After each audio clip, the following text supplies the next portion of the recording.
بچے.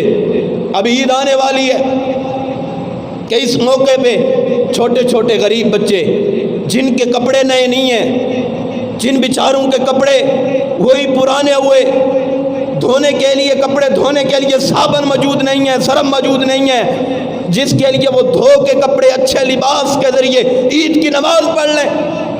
آپ بھی عید نماز پڑھنے جاتے ہیں، کتنے بچے رستے کے اندر سے گلی کے اندر سے گزر کے جاتے ہیں، کتنے بچے ادھر ریڑھی لگا کے بیٹھے ہوتے ہیں، کوئی بیچارہ آلو لگا کے بیٹھا ہے، کوئی چھولے لگا کے بیٹھا ہے.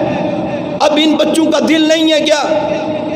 ان بچوں کے اندر کیا دل موجود نہیں ہے؟ کیا ان کی ماں زندہ نہیں ہے؟ کیا ان کے ماں کے کوئی جذبات نہیں ہیں؟ اب آپ خود تو کاٹن کے بہترین قسم کے سوٹ پہن کے، بوسکیاں پہن کے، اچھے اچھے سوٹ اور بوٹ پہن کے، برانڈ کے کپڑے پہن کے جب تم رستے کے اندر سے گزرتے ہو، کیا غریبوں کی دل کے اندر کوئی احساسات پیدا نہیں ہوتے؟ کیا ان کی کوئی دل کی تمنا نہیں ہے؟ اب آپ سوٹ پہنے، کاٹن کے بہترین ڈریس کا اہتمام کرے، برانڈ کے کپڑے پہنے. میں اس بات پہ بات نہیں کرتا، بلکہ یہ بات کرتا ہوں جہاں پہ اپنے بچوں کے عید کے 5 سوٹ بنائے جا سکتے ہیں، کیا اپنے محلے کے اندر کسی ایک غریب بچے کا ایک سوٹ نہیں بنایا جا سکتا؟ کیا یہی اسلام سکھانے آیا درس؟ غریبوں سے نفرت کرنی ہے، ان سے محبت نہیں کرنی.